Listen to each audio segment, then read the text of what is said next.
The problem about India is the south of India is seeing a shrinking of the birth rate. Fertility is 1.8. East of India, Bengal is come to 1.7, Punjab is 1.6. So we're seeing the east and the west, some states, and the south shrink in population. The center part The center is growing at about 2.3, 2.4. It's coming down, but India is already at 2. The data extrapolated to today is 2. And 2 is below fertility, below replacement. For India, the replacement will be 2.3, not 2.1, because we have a higher infant mortality rate, we have a higher maternal mortality rate. But those are coming down too. So they're coming down, but it'll take another 5-10 years, because in the heartland states, for them to come down, it is coming down. In the south, it's coming down very rapidly. In the heartland, it has to come down. And the next thing, which is very important for us to understand, is when you look at the demographic changes of this country, all sections of people are seeing a demographic decline. We wrote an article about education and Muslim women, because based on the National Health Survey 4, which is for a period, I think up to 2013-14 or 2014-15. Okay, it's for 10 years, 2003-4 to 2013-14. Now, what do we see? Literacy in Muslim women has gone up by 25%. The fertility has come down by 25%. It's come down from 3.5 entirely expected. 3.5 yes. to 2.5. Yes. And their fertility is the same as people of the scheduled caste group, in the scheduled caste group. So it's a function of the education of the girl child, is a function of access to good health services that is driving fertility. So the good news is fertility is coming down for India. Fertility is coming down among all the groups. Some groups are 10 years behind the majority group. And the Jains fertility has come down to 1.2. 1.2, there's no hope for the Jains. Right. We're not going to have Jains after 50, 60 years, maybe of any number. Right. The Sikhs fertility is 1.5. They're also maybe emigrating more, going to the Holy Land of the United States. Right. So the emigrating more are going to the UK to conquer the UK or whatever it is they want to, or maybe go to Pakistan, whatever they want to do. But the key issue is fertility is coming down, then fertility is there. And it is happening all across. So this is, population is not a problem. Now, the economic disparity is the southern states, Maharashtra, Andhra Pradesh, Karnataka, Tamil Nadu and everything, have a per capita income 2.5 times the north. So the disparity in education, disparity in per capita income between the south and the north is very high. And the north is not able to get the industries, not able to get the investment to create those kind of jobs. Now, if you look at the people passing out of college, 26% of Indians in the age group of 18 to 23 are in college, is growing at 3% a year. It will reach 50% by 2030. We have 35 million young people in college, it will go to 70 million by 2030. Okay, those are the projections given by FICCI. I headed a group which made the projection. It's coming true so far. We did it 4 years back, and it will happen. Now, we are seeing more graduates come out of the north than the south, where the population is larger.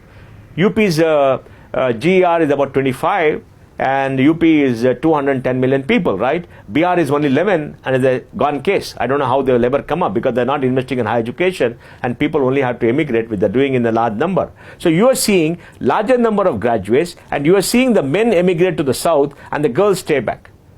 So the labor participation rate of women in India has come down dramatically in the last 10 years, because more educated women are coming out of colleges, they're coming out of college in the north, and there are no jobs there and jobs south.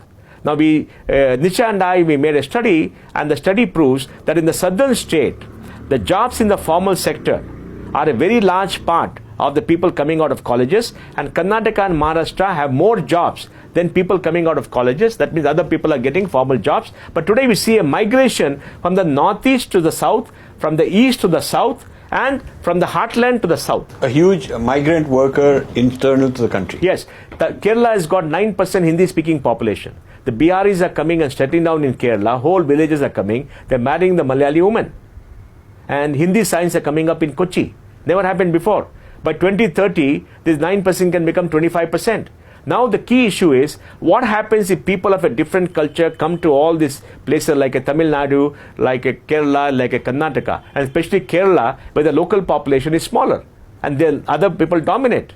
So there is going to be a lot of conflict. There's going to be a lot of issues. Like in Bombay. Like in Bombay. Bombay, it happened earlier, except that people are richer, so that they're not fighting for the necessities of life it happened 30 years ago. So you're seeing this kind of change happen. So now, India is a country where labor-intensive work is concentrated in the south, not where the labor is. India is a country where cost of living and cost of labor is going up in the south where industry is.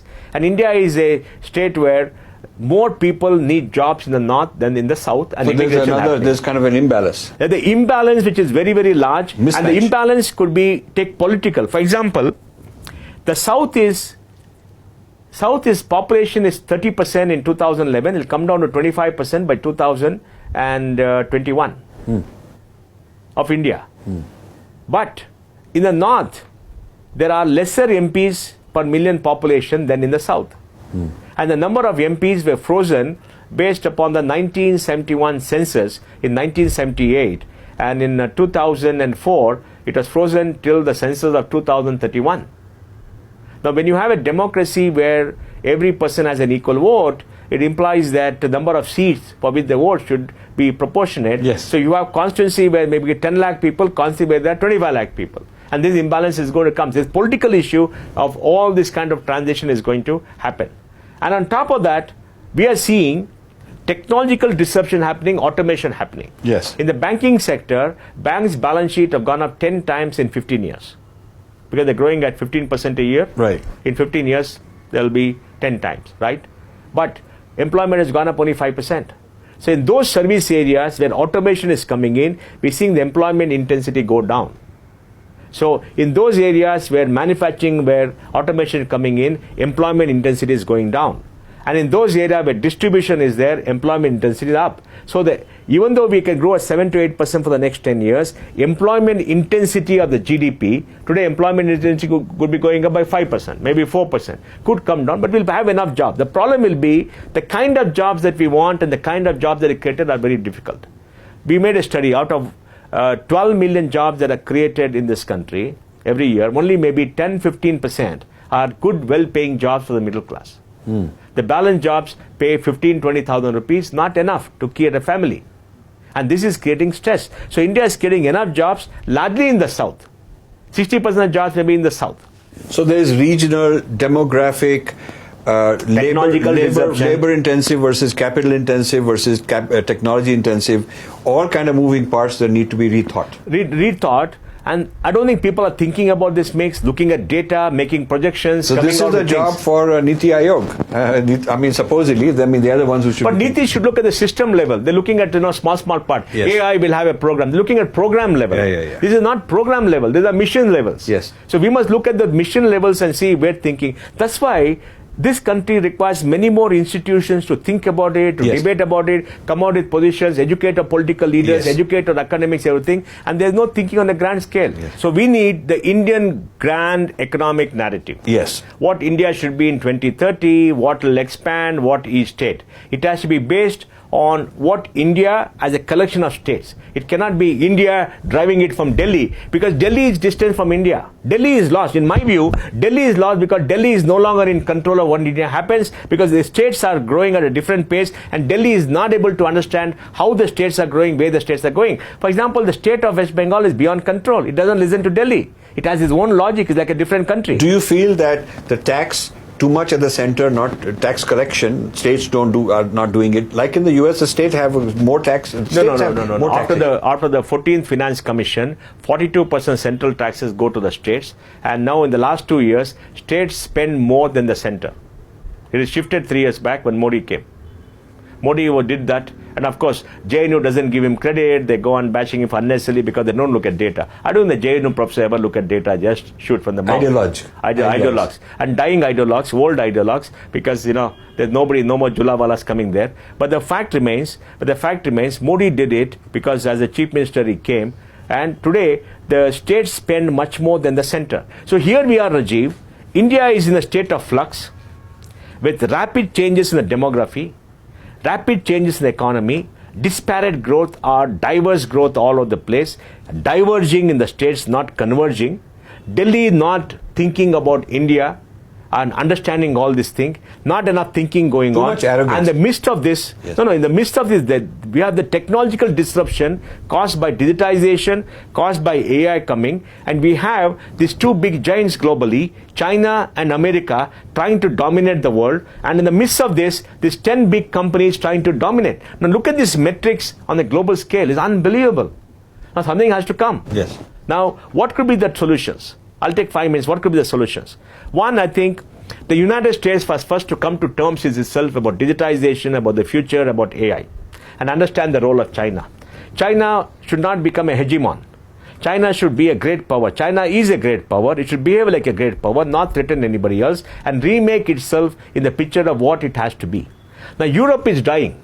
Europe has no future in Europe. Europe does not know where it is. It is more stuck about its own problem. Europe has to decide for itself what has to be done, and I don't know what they're thinking, because the UK is in crisis, not able to find its own place. Germany is seeing Merkel go down. Macron is out of control. Macron doesn't have France under control. There's anarchy happening on the streets of Paris. Eastern Europe is in flux, and Putin is sitting there looking at Russia and not knowing what to do, because what role will Russia play in the future? They should have a role. The Middle East is in turmoil. Young prince come up, wants to transform Syria and all the jihadis. They're going to focus on Wahhabism and focus on that. And Africa has got its own challenges. Sub-Saharan Africa growing faster, rest of Africa not growing. Population growth rates in many countries out of control. Japan is shrinking as a power. Southeast Asia is sandwiched between China and India. They have to remake the role and see what to do. They're trying to get these giants together. And then you got India undergoing such rapid change.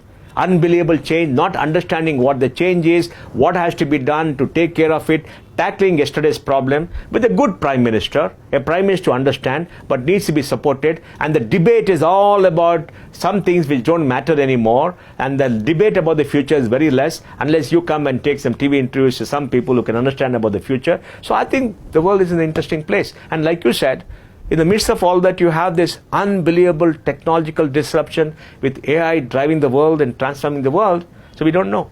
So you and I have a lot more thinking and talking to do. This is what the conclusion is. And I really thank you for this. Thank you, Rajiv. It's always a pleasure, because you can really shake things up, and we need that. We need people who can shake things up. And rather than feeling threatened, people should stimulate, people should join this kind of a debate. So thank you once again. Thank you. Always a pleasure. Thank you.